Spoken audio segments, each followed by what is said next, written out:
Here we go again.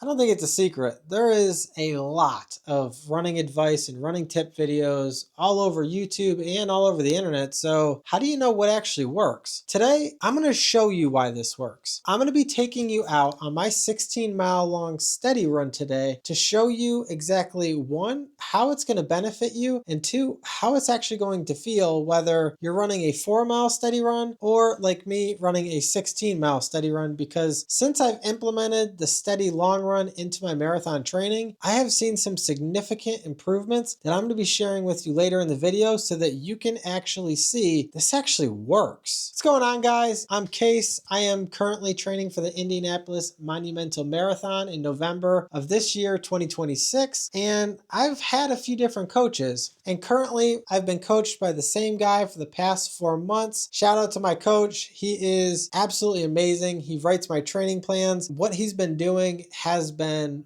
working, and it's been working very well. It's hard to tell, just a few months in what actually works and what doesn't until something new comes up and you notice, ooh, there's some good after effects here.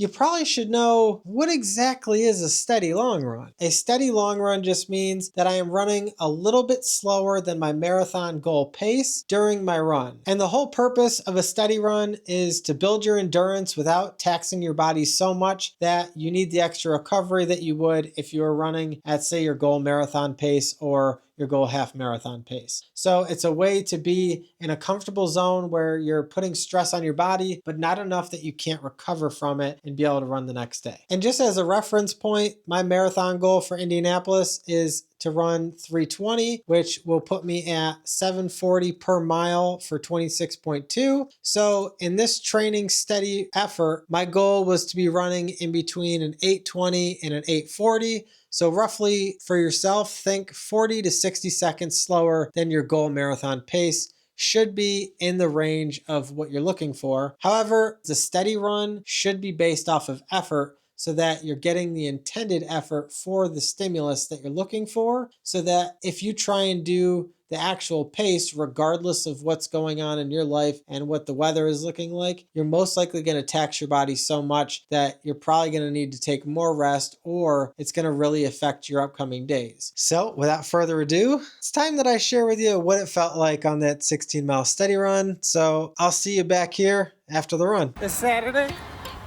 Now it's time for a 16-mile steady run. Let's go. Mile 1, 9:30. Mile 2, 9:09. Let's go. Mile 3, 9:29. So mile 3 just took my first gel. As a reference, as you can probably see the storm clouds, it is 80 degrees outside with about 80% humidity. So this is going to be a fun but challenging steady run.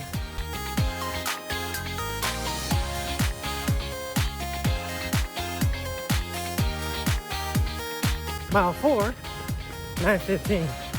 Yeah, let's go. The sun just came out from behind the clouds. Ooh, I'm feeling that heat right now. Them UV rays. Ah, come on, bruh. Mile 5, 9:13. Yee, sun went away for a little bit. Mile 6,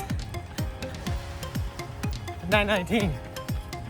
Let's go. Mile 7, 9:28. Woo, I'm feeling it. But we push on.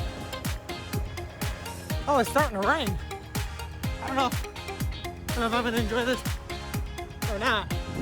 I'll let you know at mile 8. Halfway home. 8 miles. 9:24 or 9:27. One of the two. Halfway home. 8 to go. Rain only lasted for like 2 seconds, so let's hope it doesn't get more humid.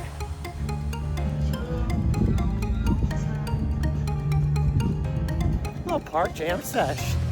Nice. Mile 9, 9:28. Whew, this humidity is starting to kick my ass. Let's go.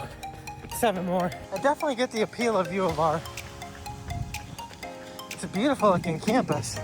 Mile 10, 9:36. All right, the heat ain't winning yet. Usually this is about where I taper off a little bit. Let's see if today I can stay strong. Let's go.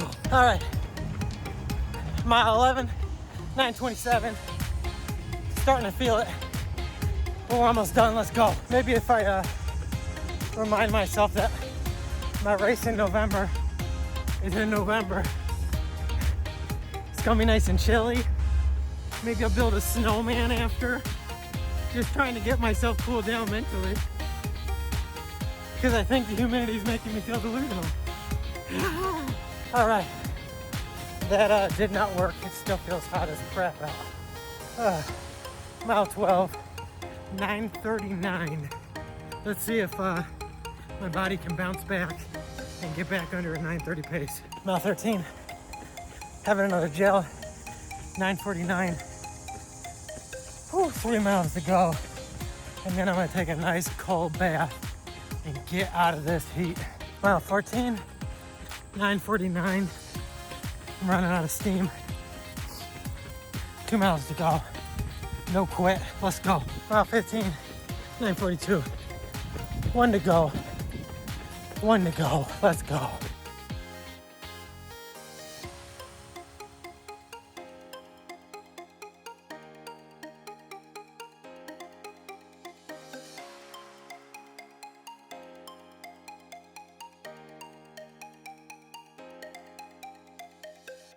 Mile 16, 9:16.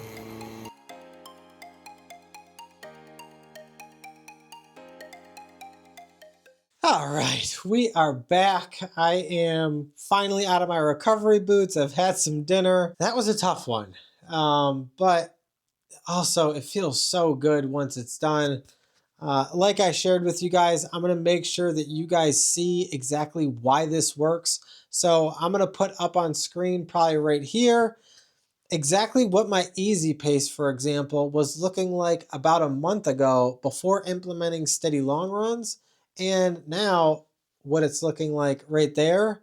I mean, that's a sizable difference. So what I did to figure out the averages was I took the average pace that I was running for my easy runs the month prior to doing a steady long run. And then since I started that steady long run, the next day for the next month is when I figured in what my average easy pace was for the next block of that month. I mean, it's quite staggering. It's about a minute a mile faster. And as they say, if you can raise your floor, you're going to raise your ceiling.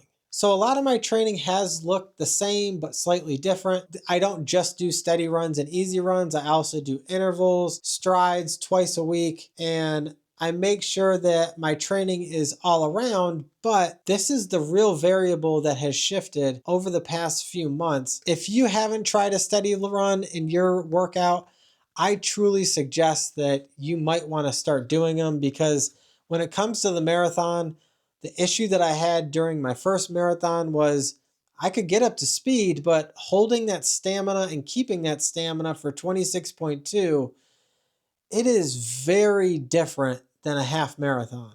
And luckily, I was able to get my half marathon PR down to a 1:39 this year. I'm feeling a lot more confident running in the 7s for a continuous long amount of time. But without that and without doing these steady long runs, I don't know how confident I would feel trying to hold a 7:40 pace for 26.2, because my first marathon, I had a goal of 3:30. And we seen how that turned out. Wasn't great. So if you haven't tried a steady run, I suggest that you work it into your training plan, because before your marathon, you want to make sure that you're running a consistent, decently comfortably hard effort for a long period of time to stimulate at least somewhat like what it's going to be like in a marathon. You'll be able to get more training in and build your mileage up while also getting a similar stimulus that's really going to help you when it comes to race day. Because without steady long runs, you're most likely going to hit the wall, and your marathon may not be as successful as you hoped. So try out the steady long run. I believe that it could be a game changer for your training if you haven't tried it out. If you have tried a steady long run and you've seen the changes as well, please make sure to put comments below. Share with other people how beneficial this is, and hopefully we can get more people to having marathon success in 2026 and beyond. So guys, that's all I got for you today. Please make sure to check out my Road to Indy series, because I will be uploading a new video in the coming week or two as my training is unfolding. And whew, it's been an interesting couple weeks, and a track session that I think might just break through me actually hitting that sub 320. So I'll see you in the next one.